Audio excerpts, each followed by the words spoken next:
Las variantes textuales fundamentales las registra en notas y a lo largo del ensayo Screech, y son algunas bastante vergonzosas, la verdad, y que indican la ausencia de un pensamiento libre en Francia. Pero claro, nada es comparable con la Inquisición española y con lo que ésta pudo hacer con la obra de Quevedo. Así que dentro de lo que cabe, en Francia sí, no hay libertad de pensamiento, pero claro, Rabelais sigue siendo Rabelais. De Quevedo hacen algo completamente distinto de lo que era originalmente, hacen que se retracte, que modifique sus obras, dice que no es que vayan a tener menos gracia, pero van a ser gracias más decentes, y abjure de sus errores, de sus posibles errores, y que se retracte. Dice, me retracto de lo que haya podido, porque claro, la Inquisición española no es cualquier cosa. En Francia no hay libertad de pensamiento, y la que hay es protegida por el poder absoluto. Pero es que lo de España ya es para echarle de comer aparte, y eso hay que reconocerlo. Y ahora que no tenemos Inquisición, deberíamos franquear nuestras puertas a esa cultura que hemos tenido prohibida tanto tiempo, y no lo hacemos. Aquí entran zapatillas de deporte, motocicletas, sandías, pero no entra el tesoro más preciado que nos ha estado vedado durante siglos, que es el libre pensamiento de otras naciones. Desde Quevedo y desde el escándalo que le montaron comparándolo con Rabelais, y al final logrando la prohibición del cuento de cuentos en 1630, pues desde entonces, no ya Rabelais, sino también el Bosco han estado bastante abandonados. Se podía hablar de Montaigne, que parece ser que pasó la reválida, pasó la Inquisición, pero desde el escándalo, desde el Henk Boom, que era un corresponsal neerlandés en España, lo llama el caso Quevedo. Claro, el caso Quevedo, que lo podemos llevar tanto a El Bosco como a Rabelais, a pesar de que El Bosco tenía esa regia protección de Felipe II, pero incluso eso se vio como un defecto. Esas son cosas que le gustaban en tiempos de Felipe III y Felipe IV, cuando hay nuevos gustos pictóricos. Esas son cosas que le gustaban al viejo rey Felipe II, que era un extravagante. Ahí no vale ni la protección regia. Digamos que hay un caso Quevedo que hace que en España no se hable ni de El Bosco ni muchísimo menos de Rabelais. Bueno, Rabelais es que estaba prohibido. Y la primera autora importante que se extiende... Galdós, sí, Benito Pérez de Galdós, por supuesto, lo cita y no tiene ni que discutirlo ni que comentarlo. Lo da por hecho como un clásico en el repertorio. Pero es su allegada, su amiga cercana, muy cercana, doña Emilia Pardo Bazán, la condesa de Pardo Bazán, quien entra ahí en harina y en materia para hacer crítica sobre Rabelais. Y claro, de lo primero que se trata es de la comparación con Cervantes.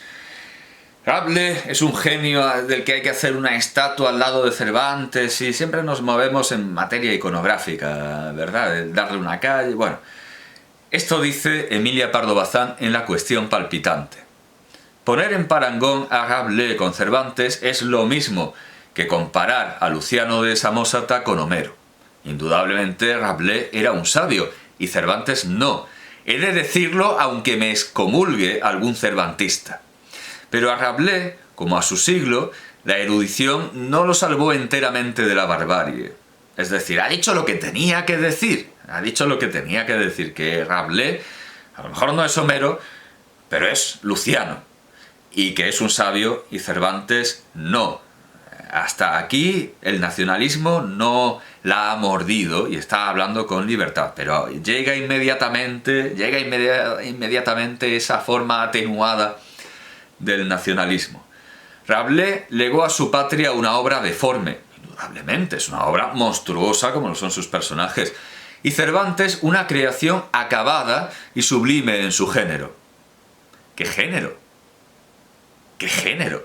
Y cómo está acabada de una manera voluntariamente precipitada con la muerte del personaje para que no vuelvan a resucitarlo. Y ¿qué acabada? Está acabada literalmente porque la vida de...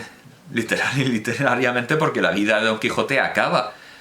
Pero es una obra también bastante caótica, tan caótica que se le pierde un burro por ahí a Sancho.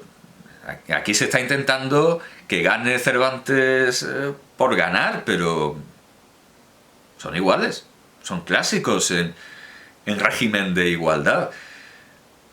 Nosotros podemos encomiar el habla de Cervantes, y los franceses no propondrán nunca por modelo el lenguaje de Rabelais, a pesar de su riqueza, variedad y carácter pintoresco. Caramba, yo diría, precisamente por su riqueza, variedad y carácter pintoresco. Precisamente por eso, pero esto son cuestiones extraliterarias.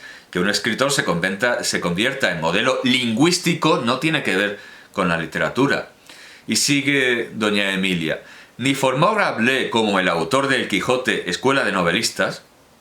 Extraliterario, argumento extraliterario. ¿Qué importan los discípulos cuando eres tan grande que tú eres un universo cerrado en ti mismo?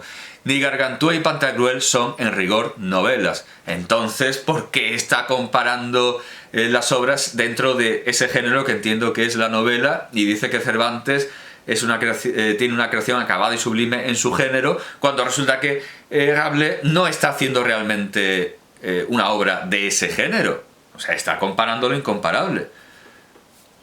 Y luego encima, doña Emilia arrima el ascua a su sardina y ya para rematar dice: más imitadores tuvo en lo sucesivo una mujer, la reina Margarita de Navarra. En aquel siglo donde nadie era mojigato sino los protestantes, la erudita princesa, viajando en litera y mojando la pluma en el tintero que su camarista sostenía en el regazo, borroneó el Heptamerón, serie de cuentos alegres al estilo de los de Micer Boccaccio. O sea, todo esto para decir que sí, muy bien, pero hay una mujer que lo hace mejor. Al final le sale el feminismo y ya acaba esta comparación que no tenía ningún sentido. ¿Qué dice el maestro Baroja? También trata de la comparación con el Quijote y dice: para los valores de los países extranjeros, los franceses tienen una tendencia a disminuir y a acortar. Esto les pasa con los hombres de España. Así, al hablar de Cervantes, lo comparan con Rabelais.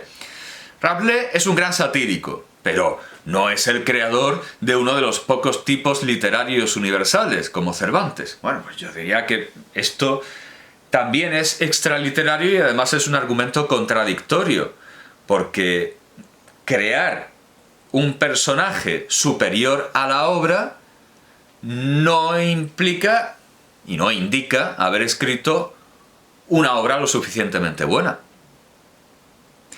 Si el primero que escribió sobre Don Juan hubiera hecho una obra verdaderamente maestra, seguramente habría acabado ahí el personaje.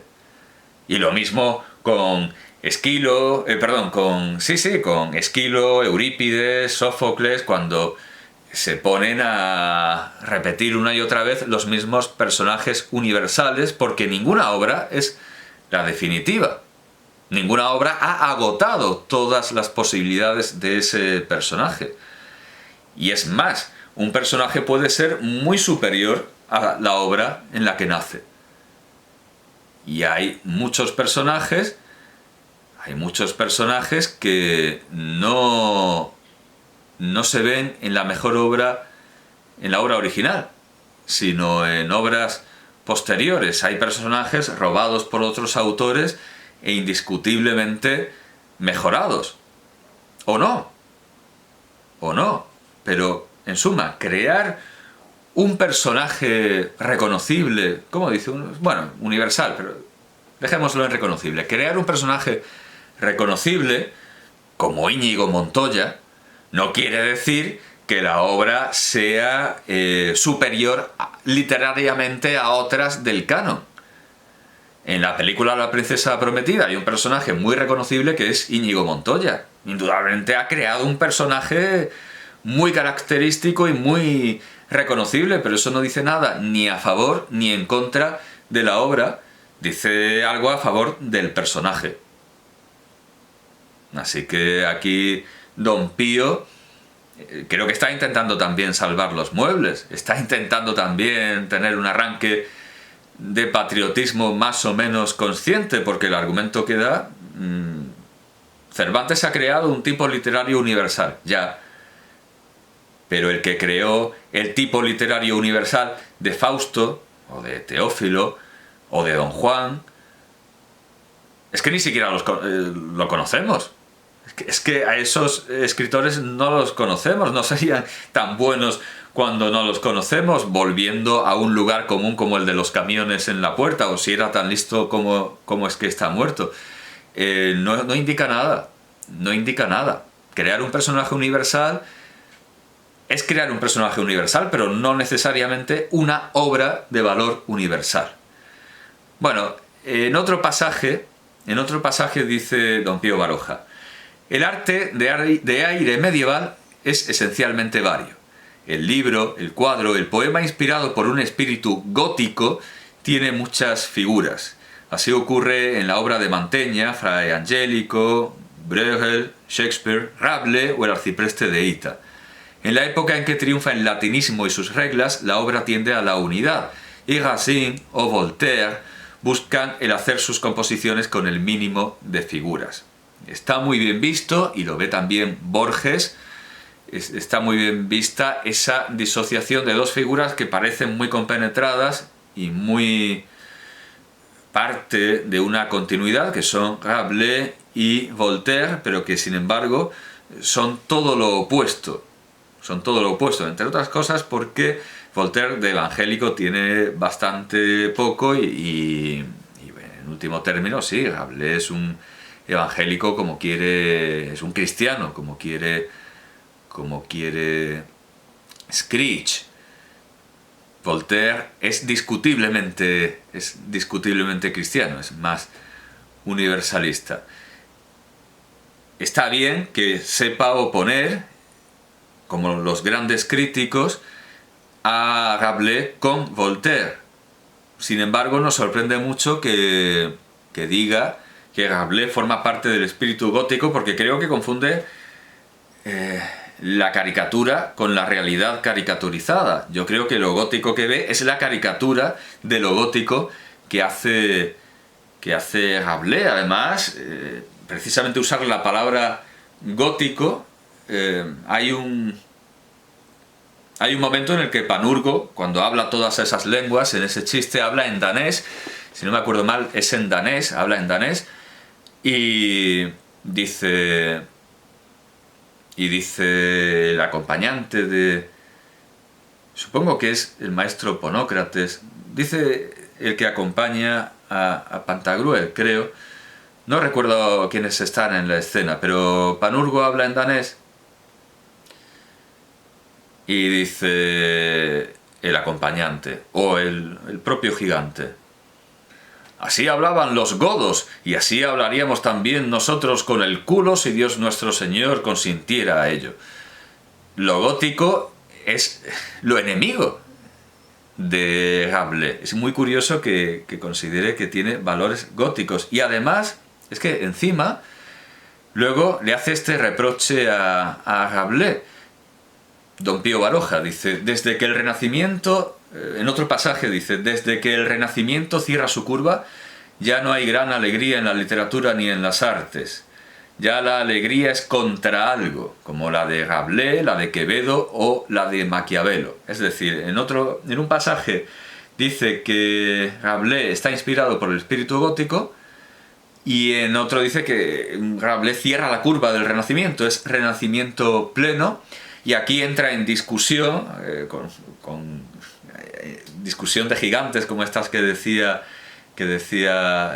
Schopenhauer, discusión de gigantes entre enanos, es decir, discusión de grandes hombres con siglos de distancia. Aquí Baroja entra en discusión con Screech porque ve todo lo contrario, que la eutrapelia, que Screech, esa eutrapelia bondadosa y cristiana que Screech reconoce en la obra de Rabelais, centrándose en pasajes específicos, es cierto.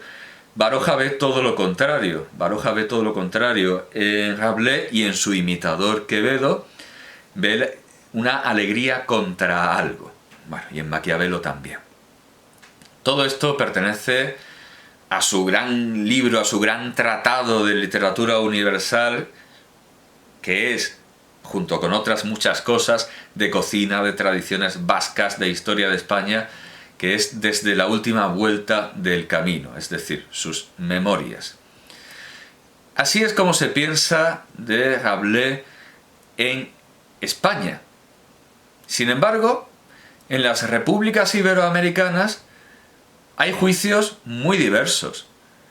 En La gran aldea, de Lucio Vicente López, vemos al personaje de Don Benito decir algo que sí está en plena consonancia, está en pleno acuerdo con lo expuesto por Screech en su tratado Risa al pie de la cruz. Dice el personaje de Don Benito, que no es que sea del pueblo de Don Benito, sino que se llama Don Benito. Dice: soy risueño, despreocupado y franco.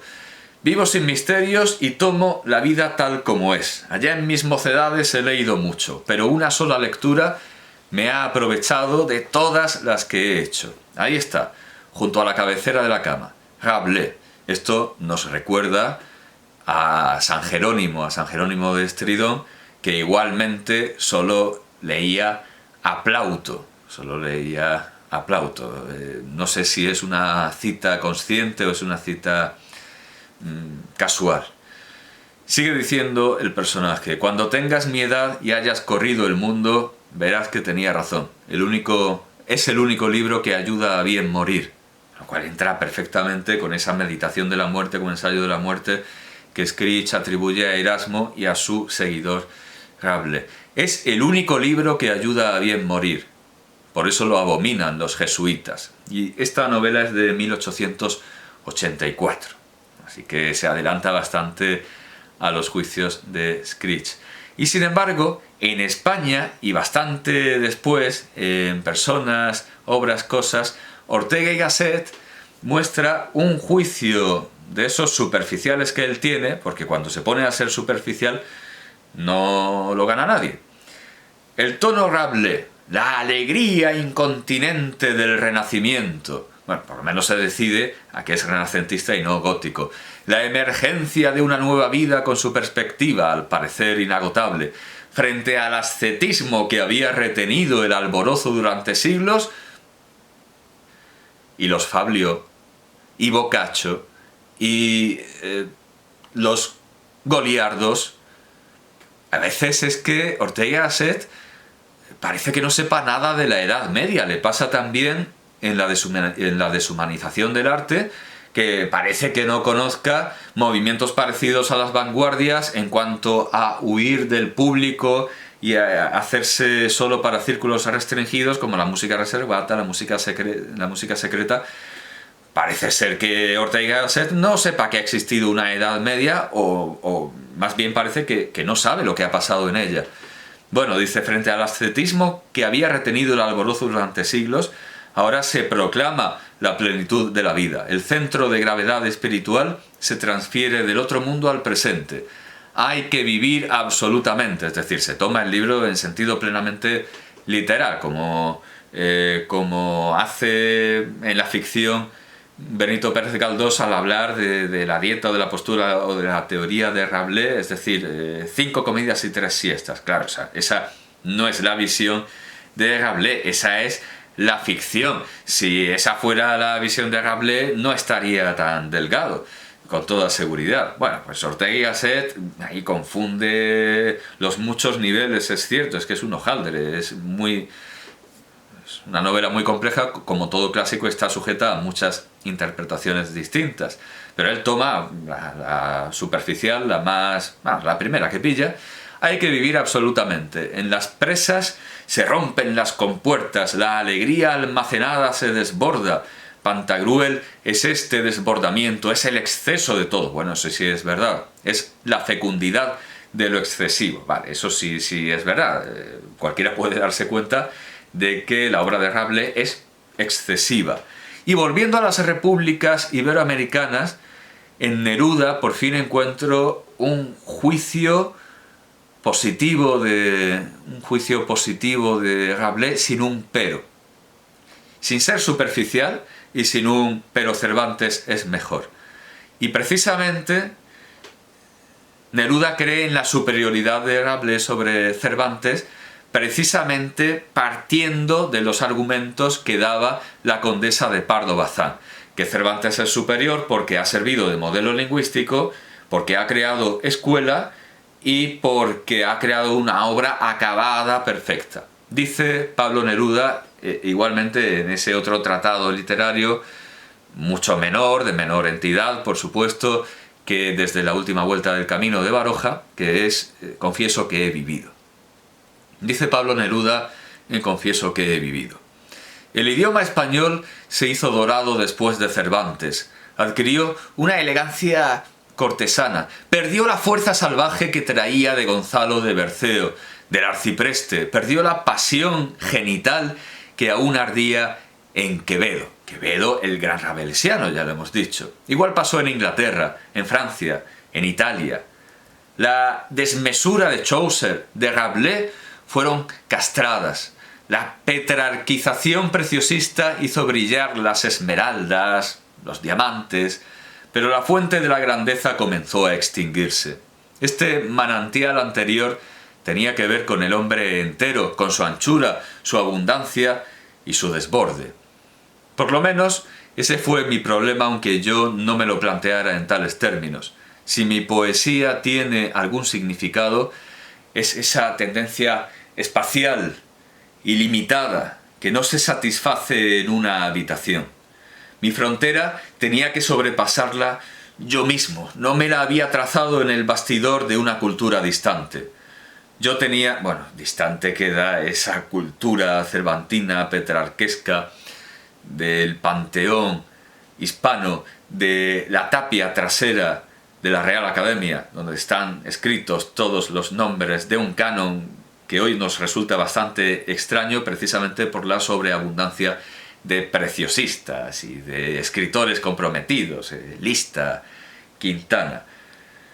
Yo tenía que ser yo mismo, esforzándome por extenderme como las propias tierras en donde me tocó nacer.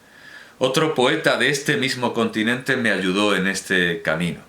No recurre a Rabelais, pero se demuestra plenamente rabelesiano precisamente por ser el mismo, precisamente por no crear escuela, por romper diques que en otros críticos dicen que es una mácula para su talento. Está siendo plenamente rabelesiano, aunque su modelo es otro poeta de este mismo continente.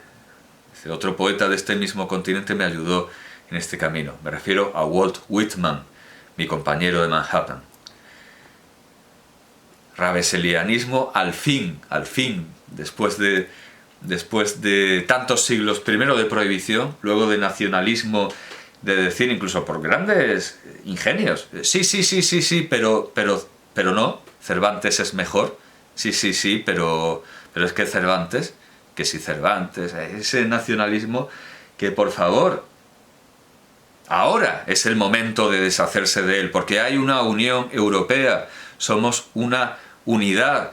Ahora sí que no hay Pirineos, pueden entrar los libros, pueden entrar las obras de arte sin que acaben confiscadas por la Inquisición, más allá de la Inquisición que tenemos ahora, que es la del pensamiento políticamente correcto. Eso es cierto. A lo mejor en algún momento se confiscan las obras del racista y antisemita autor del Viaje al fin de la noche, o las obras de los autores de la extrema derecha francesa, Barrés, Maurras. No sabemos qué nos deparará el futuro, pero mientras se puede traficar con esta mercancía, debería hacerse. Deberíamos trasegar a los autores franceses. Bueno, en fin, no sabemos lo que puede ocurrir en el futuro, pero propongo esto, sentir de una vez por todas que Rabelais es nuestro, porque lo es a través de Quevedo. Quevedo imita a Rabelais, aunque luego tiene que hablar de él de manera ambigua para que no lo quemen, o para que no lo metan en una cárcel de la Inquisición. Así son las cosas. Ya basta de la puñetera leyenda rosa, que últimamente está en igualdad de estupidez con la leyenda negra. Con esas imágenes de la Inquisición, con torturadores. Pues igualmente estamos viendo una oleada de auténticas estupideces, como que el español es una herramienta, es una... ¿Cómo era lo que decía uno de estos de la secta de Bueno? Que yo no sé quién les ha dado el carné para considerarse filósofos. Decía algo así como que el español es un instrumento de avanzadísima tecnología. Pues, ¿qué puñetas? El español es una lengua como cualquier otra lengua, y lo que no existe en una lengua se hace por perífrasis, como decía Leibniz. En fin, por Dios, dejémonos de prejuicios absurdos y leamos a Rabelais. Y si alguien no lo lee porque es un mal católico y porque está en el índice de libros prohibidos, pues digamos que en la mayoría de las cosas, salvo en las timoratas y cobardes impuestas por sus patronos, tenía más razón que un santo. Y que eso de leer las decretales en lugar de los evangelios es una estupidez, y que llamar vicedios al Papa y creer que el Papa es una especie de... algo más de lo que es una locura y un despropósito. El término vicedios es casi blasfemo. Tenían razón en muchísimas cosas. Lutero también tenía razón en muchísimas cosas, pero le perdían las formas, como hemos visto al presentar a Screech. Y desde luego las formas de Lutero son de todo menos cristianas. Lutero podrá tener razón incluso en cada una de sus tesis, que bueno, es muy discutible y no, pero la manera de exponerlo es perdidamente anticristiano. Bien, he dicho que Rabelais es un clásico absoluto y como tal está sujeto a una interpretación no unívoca. Las interpretaciones que bueno, tengo que reconocerlo, y lo he dicho. El artículo de Wikipedia en francés sobre Rabelais es muy completo y tiene muchísima bibliografía y permite un estado de la cuestión actual. Y viene a resumir las interpretaciones en dos autores. De un lado, Screech, que dice que es una obra doctrinal, es una obra didáctica cristiana para educar a buenos cristianos, lo cual es una lectura unívoca que, aun siendo la más... y que es una obra culta, por supuesto que es una obra culta, no para cualquiera, dentro de ser una buena interpretación, no agota en absoluto la riquísima obra que es Gargantúa, Pantagruel, el tercer libro, el cuarto libro y el quinto libro, de ninguna manera. Y hay cosas con las que Screech se queda que no sabe qué decir, porque él interpreta que Gargantúa al principio vive para el cuerpo y además tiene unas nodrizas de las que hay que huir, y que Rabelais tiene esa aversión por las nodrizas y por las mujeres en la educación parecida a la de Platón, que tampoco quiere a las mujeres en la educación y luego tampoco quiere a los poetas. Screech interpreta que Rabelais no quiere a las mujeres en la educación. Además es que las mujeres están ahí sobando los genitales del gigante, eso le parece impúdico, y vive para el cuerpo, Gargantúa, para las funciones genitales, para las funciones nutritivas, vamos, que sus mayores placeres son comer y cagar, y comer y cagar, y comer y cagar, y dedica un capítulo a averiguar qué es lo mejor para limpiarse el culo. Y bueno, esa es su vida hasta que llega un buen maestro y empieza a recibir la educación de Ponócrates, la fuerza del trabajo, ponos, trabajo, y fuerza, y empieza a llevar una vida ordenada y evangélica.